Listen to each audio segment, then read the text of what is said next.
Voilà, tu as commis déjà dans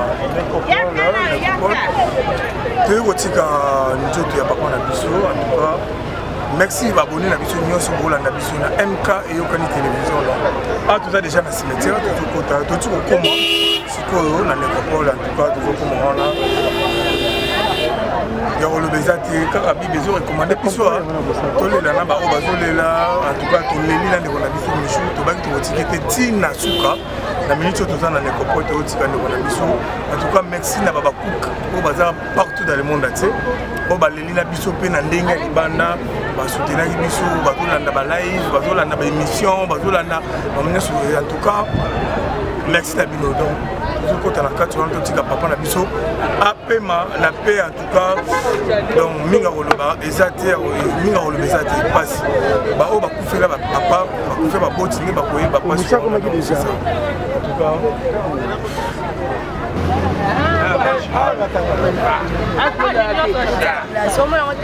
Salut madame. Ils m'ont fait mal les gars chez nous.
Bien.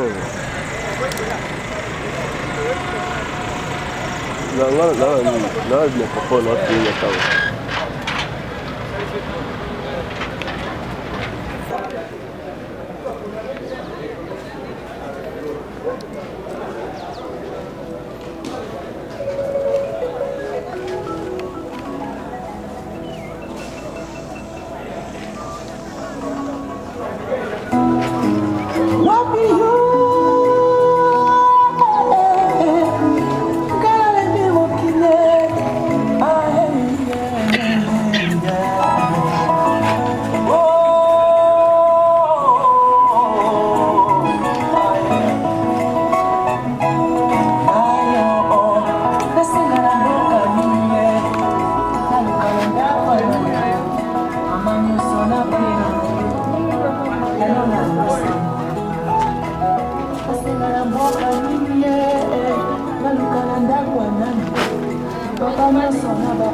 Merci de vous asseoir.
Nous vous remercions d'avoir choisi ce site, la nécropole de Kinshasa, représenté capitaine de Makamba André.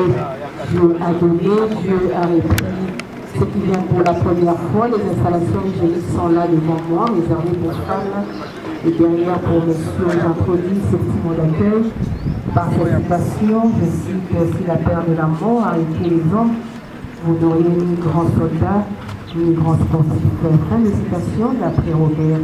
Chers familles, chers amis officiers et sous-officiers, aussi surprenant que cela puisse paraître, je vais vous parler aujourd'hui avec une grande émotion et tristesse d'un homme que je n'ai jamais connu, le capitaine Ndolele Makamba André, avoir conscience du travail que effectuent les forces armées de la République démocratique du Congo pour nous protéger des jeunes et des autres, un devoir pour les citoyens manifester un profond respect pour ceux qui nous protègent et les signes premiers d'une civilisation reconnaissante et instruite. Cependant, la nécropole saisit cette occasion pour présenter ses plus sincères condoléances et apporter son réconfort moral à toute personne ici présente.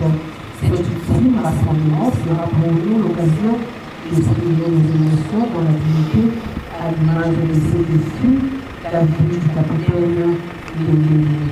Pour ceux et celles d'entre nous qui ne le savent pas, ainsi que pour les générations futures, l'histoire nationale de Papa André, le descendant de la lignée parentale, Siadi Mélissé et Samuel, Anne, originaire du village de Kouloubi, secteur du Bangongo, territoire du Bissila de la Deux, province forestière du Nord, Ouvali, la vie des jours, aujourd'hui, 22 août 1968. Voilà, aujourd'hui, partir dans la félicité éternelle, rejoindre tous ceux qui l'ont précédé, On est tendu l'opinion le mercredi 21 mars 2025 ici à Kinshasa, loin de ses terres natales, au terme d'un parcours de vie écouté, très remarquable de 58 ans et sans dernière utilité de plusieurs enfants, les petits-enfants, tous les appareils à cause de cette situation de la famille apparentée, le témoignage de Dieu, généreux, hospitalier, rassembleur, respectueux, un bon conseiller, un cœur connu, que finalement humain, quand il a été nécessaire, il est semblable d'être formé en l'homme de ceux qui ont le plus vivre et le plus beau. Il veut croire en un monde meilleur de la vie, l'espoir qu'il a aussi et que nous l'avons compris. Son voyage dans le monde pays sera ainsi le nôtre, et son féminin sera plus éclatant comme le Dieu de Jésus. Il est clairement compris cette vie là-dessus, bouleversant, du cœur, salutation de sa famille, chaque parent et religieux. Car le monde c'est faire une partie de soi-même. Nos sensibles de monde ne nous appartient pas, et notre cœur leur appartient. C'est une fait partie de toi, de perdre ses souvenirs dans ton cœur. Cette blessure en toi est aussi tangible que le vide que ressent autour de toi. Tu te demandes si tu auras la force de marcher dans un monde où la personne aimée ne sera jamais. Si l'enfant tu te demandes comment la terre peut continuer à tourner alors que ton univers s'est arrêté. Tu parles en silence le langage des larmes et ton cœur s'efforce de comprendre ce que la personne ne peut comprendre. Les pensées spirituelles, les convictions religieuses, la philosophie semble puissante à guérir tes blessures. Mais le pouvoir de l'amour te réconfortera.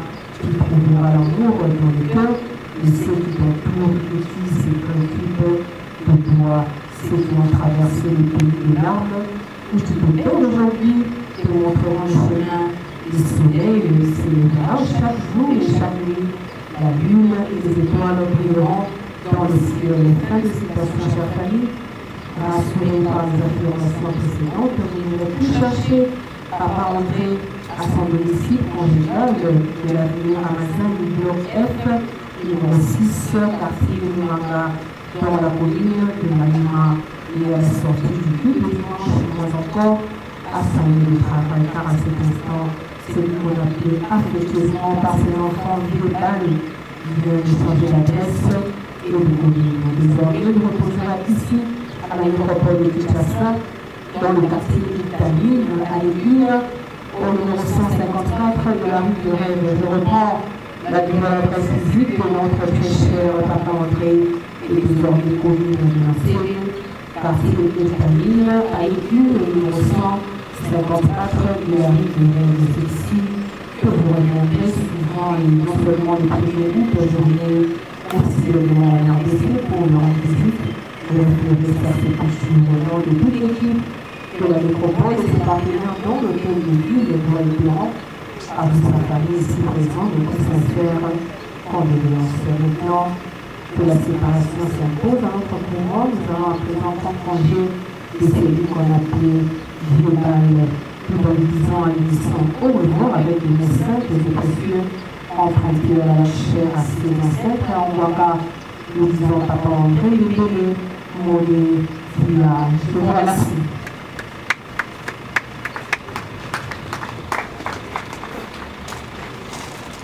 Merci, ici s'achève ce petit mot d'accueil. Je vous prie la présence de ceux qui sont assis, de vous, sa famille, afin de former deux jeux ou trois de nombre derrière le corridor pour accompagner notre très cher Papa André, donner la salaire de la physique. Merci.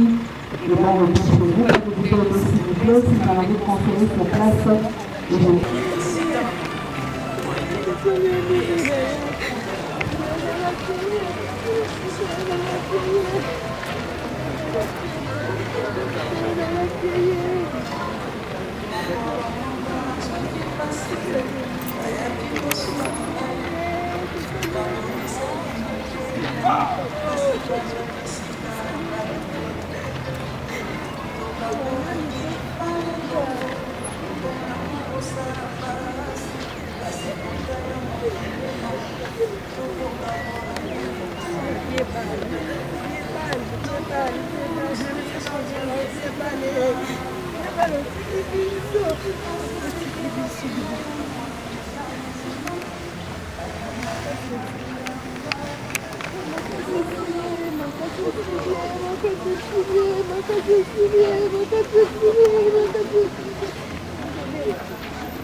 Kembali, enggak ya?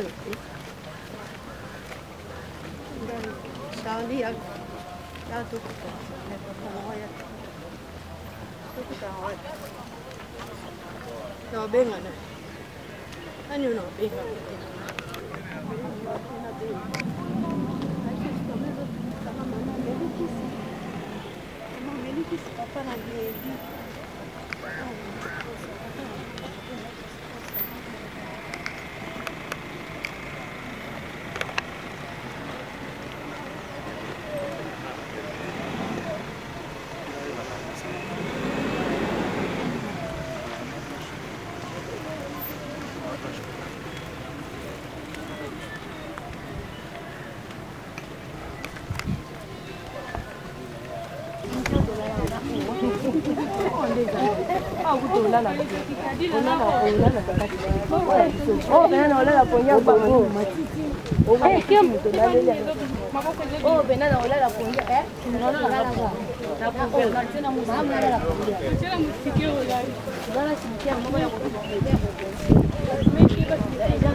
Olingini makila.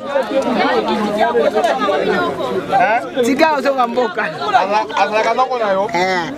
Noko otozonga mboka. Noko boto saye mbongo. Otozonga mboka.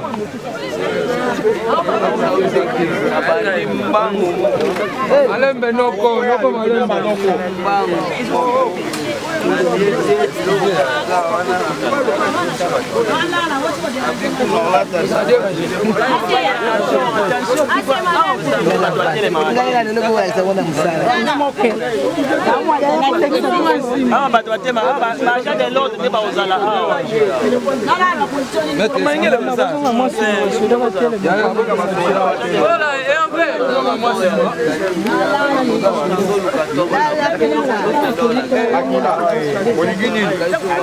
On a tika zonga mboka 500 fois bima wana esimbaka banda tibwende bamatana vyo anoko ngobaza basi na nayi moya bosi la na ekoke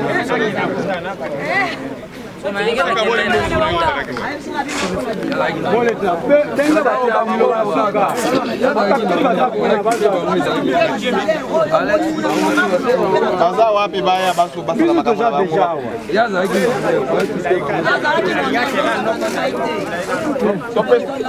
Tope so itoko. Magila. Ya ya. So when you pay to pesa.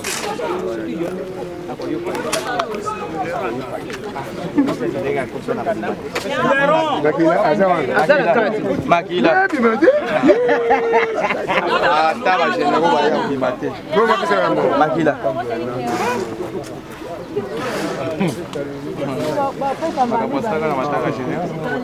Makila.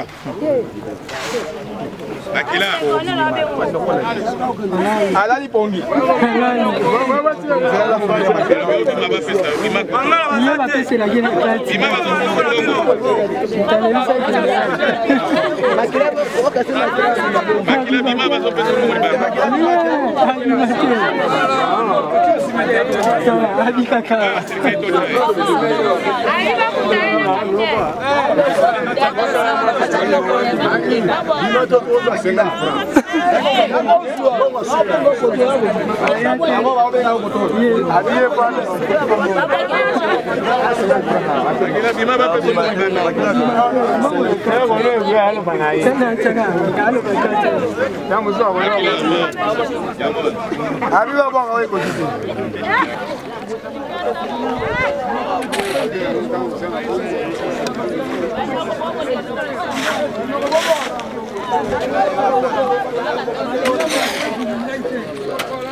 topekisi yango na kombo na yo Yesu.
Jike silite.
Consommons congolais, oignons congolais. Avec ton c'est que les gens ne comprennent pas. L'initiative de la bande en aujourd'hui,